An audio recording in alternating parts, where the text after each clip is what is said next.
ఇక్కడ మన గొల్లల మామిడాడ గ్రామం బాయ్స్ హై స్కూల్లో ఈ పుస్తక పంపిణీ ఈ బ్యాగ్కి మమ్మల్ని ఆహ్వానించేందుకు హెచ్ఎం గారికి, అలాగే ఈ కార్యక్రమానికి ప్రథమ పౌరాలు సర్పంచ్ మున్ని గారికి, అలాగే వైస్ సర్పంచ్ గారికి, ఎన్డీఏ కూటమి నాయకులకు, కార్యకర్తలకు, ఇక్కడ టీచర్స్ అందరూ, ఉపాధ్యాయులకు, అలాగే అందరికీ నా నమస్కారాలండి. విద్యార్థులకు నా శుభాశీస్సులు. ఎందుకంటే మనకి ఆర్థిక భారం మన తల్లిదండ్రులపై ఉండకూడదు. ఆర్థిక భారం వల్ల పిల్లల్ని చదివించలేని పరిస్థితులు. ప్రతి పేద విద్యార్థికి కూడా విద్యను అందించాలనే ముఖ్య ఉద్దేశంతో మీకు ఈ పుస్తకాలు ఇవ్వడమనే కాదు, బ్యాగ్స్ ఇవ్వడమనే కాదు, మనకి యూనిఫామ్స్, అలాగే మనకి మధ్యాహ్న భోజన పథకం, అలాగే రాగి మాల్ట్ ఇవన్నీ పెట్టడం జరుగుతుంది. ఎందుకంటే మనకి ఆరోగ్యంగా ఉండాలి, అలాగే పిల్లల్లో మానసిక ఒత్తిడి ఉండకూడదు. నేను బుక్స్ కొనుక్కోవాలి, బ్యాగ్ కొనుక్కోవాలి, మా తల్లిదండ్రులు కొనలేని పరిస్థితుల్లో ఉన్నారనే మానసిక ఒత్తిడి పిల్లల్లో ఉండకూడదు. అలాగే మేము కొనలేని పరిస్థితుల్లో ఉన్నామని ఆర్థిక భారం తల్లిదండ్రులపై ఉండకూడదనే ముఖ్య ఉద్దేశంతో ప్రభుత్వం ఈ కార్యక్రమాన్ని చేపడుతుంది. ప్రతి విద్యార్థి కూడా ఇక్కడ 3rd క్లాస్ నుంచి 10th క్లాస్ వరకు కూర్చుని ఉన్నారు. అలాగే మనకి యూనిఫామ్ ఇస్తుంది స్కూల్ నుంచి. చాలామంది ఇక్కడ యూనిఫామ్ వేసుకోలేదు.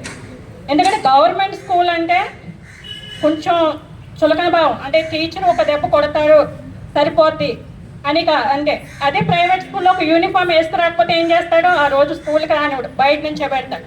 మన వేలకు ఫీజులు కట్టి ఆ స్కూల్కి వెళ్ళలేని పరిస్థితుల్లో ఈరోజు ప్రైవేట్ స్కూల్లో యూనిఫామ్ వేసుకోలేని రోజు బయట కూర్చోబెట్టేస్తారు.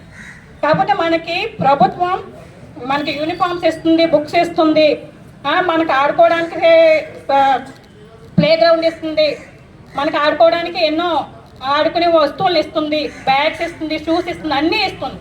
దాన్ని మనం సద్వినియోగంగా వినియోగించుకోవాలి. ఈరోజు చాలామంది యూనిఫామ్ వేసుకురాలేదు. ప్రజెంట్ ఏంటంటే ఇప్పుడు ప్రభుత్వం వచ్చిన తర్వాత మీకు కొత్త యూనిఫామ్స్ ఇవ్వలేదు, అవి కుట్టించుకునే పరిస్థితి ఉంటుంది. కాకపోతే లాస్ట్ ఇయర్ యూనిఫామ్స్ అయినా మీరు ఉపయోగించుకొని ప్రతి ఒక్క విద్యార్థి కూడా యూనిఫామ్ వేసుకోవాలి. యూనిఫామ్ యొక్క ముఖ్య ఉద్దేశం ఏంటి తెలుసా? మనకి విద్యార్థులందరూ ఒకే యూనిఫామ్ పిల్లలందరూ ఎందుకు వేసుకుంటాం? మనం ఇక్కడ బాగా డబ్బున్న వాళ్ళు ఉంటారు, బాగా డబ్బు లేని నిరుపేదల పిల్లలు ఉంటారు. అలాంటి భావం ఏ విద్యార్థిలోని కలవకూడదు అనే ఉద్దేశంతోనే ప్రభుత్వం ప్రతి ఒక్కరికి కూడా యూనిఫామ్ పెట్టింది. మనం అందరం పాఠశాలలో విద్యార్థులందరూ కూడా సమభావన కలగాలి. మనం రోజు కూడా ప్రతిజ్ఞ చేస్తూ ఉంటాం, సోదరభావం కలిగి ఉంటాం. సోదరుమణులు అందరూ భారతదేశ పిల్లలందరూ సోదరిమణులు అందరూ నా సహోదరులను మనం ఎప్పుడు కూడా ప్రతిజ్ఞలో చెప్తూ ఉంటాం. అదే భావంతో స్కూల్లో పిల్లలందరూ మెలగాలి. ప్రతి ఒక్కరూ కూడా చాలా ఇక్కడ ఉపాధ్యాయులకు కూడా అదే చెప్తున్నాను. ఎందుకంటే ప్రైవేట్ స్కూల్స్ పిల్లలపై బలవంతకరంగా మీరు ఈ జడ వేసుకోవాలి, ఈ రిబ్బన్స్ పెట్టుకోవాలి, ఈ యూనిఫామ్ వేసుకోవాలి అని చెప్తూ ఉంటారు. ఎందుకంటే మనం వేలకు ఫీజులు కట్టినా కూడా ప్రభుత్వం మనకి ఇవన్నీ ఉచితంగా ఇచ్చినా కూడా మనం కూడా ఏం చేయాలంటే మన తల్లిదండ్రులను అడగండి, నేను రేపు స్కూల్కి వెళ్ళాలి, యూనిఫామ్ నాకు కావాలి, బ్యాగ్స్ కావాలి, నాకు మా మాస్టర్ గారు ఇవన్నీ ప్రొవైడ్ చేస్తున్నారు, ప్రభుత్వం నాకు ఇవన్నీ ప్రొవైడ్ చేస్తుంది, నేను బాగా చదువుకోవాలి. ఎందుకంటే మనం చాలా చోట్ల చూస్తాం కష్టపడి చదువుతాం, అది కాదు. ఎందుకంటే ఇక్కడ ఉన్న మేమందరం కూడా మాకు అంటే పెద్దలు ఉన్నారు, చిన్నపిల్లలు ఉన్నారు, మీకు కొంచెం అర్థం అవ్వకపోవచ్చు. ఇక్కడ మేమందరం కూడా మాకు స్కూల్స్ ఏమీ లేవు, హై స్కూల్స్ ఏమీ మాకు దగ్గరలో లేవు.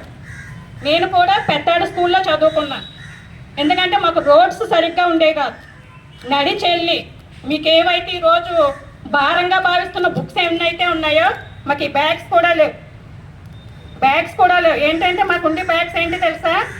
పిండి బత్తాలు పిండి కొడుతున్నారు కదా, పొలాల్లో పిండి ఎరువులు చల్లుకుని ఆ పిండి బత్తాలతో బ్యాగ్స్ కుట్టించుకుని అందులో బుక్స్ పెట్టుకుని నడిచి 5-6 కిలోమీటర్లు ఇక్కడ ప్రతి ఒక్కరు ఇక్కడ మీ ముందు కూర్చున్న ఉపాధ్యాయులు అయితేనో మేమైతేనో అందరం కూడా 5-6 కిలోమీటర్లు వెళ్ళి చదువుకునే పరిస్థితి.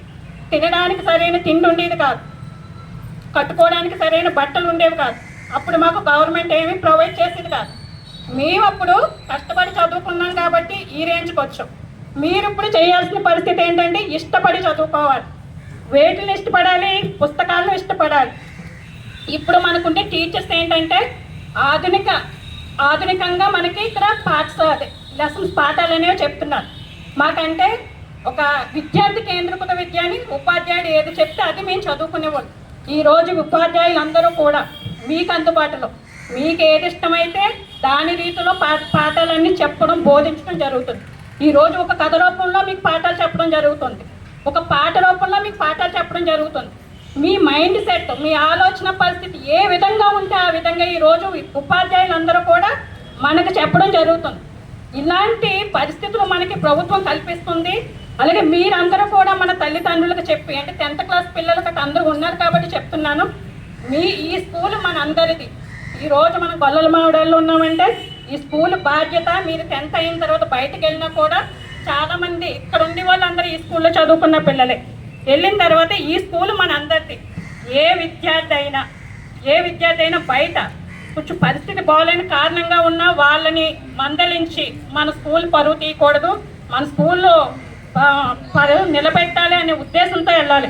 ఈరోజు మావిడాడ హై స్కూల్లో ఇన్ని స్పెషాలిటీస్ కలిగాయంటే దానికి ఉపాధ్యాయులు, ఇక్కడుండి ప్రభుత్వ అధికారులు, ప్రభుత్వాలు. ఈరోజు ప్రభుత్వం మనకి ఎంత ఇస్తుందంటే దీన్ని మీరు అందరూ కూడా ఉపయోగించుకోవాలి. ప్రతి పాఠశాలలో కూడా పుస్తకాలు, బ్యాగ్స్ అన్నీ ఇస్తున్నారు. ఇవన్నీ మీరు ఉపయోగించుకోవాలి. డైలీ స్కూల్కి రావాలి, డైలీ యూనిఫామ్ వేసుకోవాలి. మెయిన్ ప్రభుత్వ పాఠశాల పిల్లలంటే ఎంతో క్రమశిక్షణగా ఉండాలనే పేరు తీసుకురావాలి. ఈ అవకాశం ఇచ్చిన ఉపాధ్యాయులందరికీ కూడా నా హృదయపూర్వక నమస్కారాలు.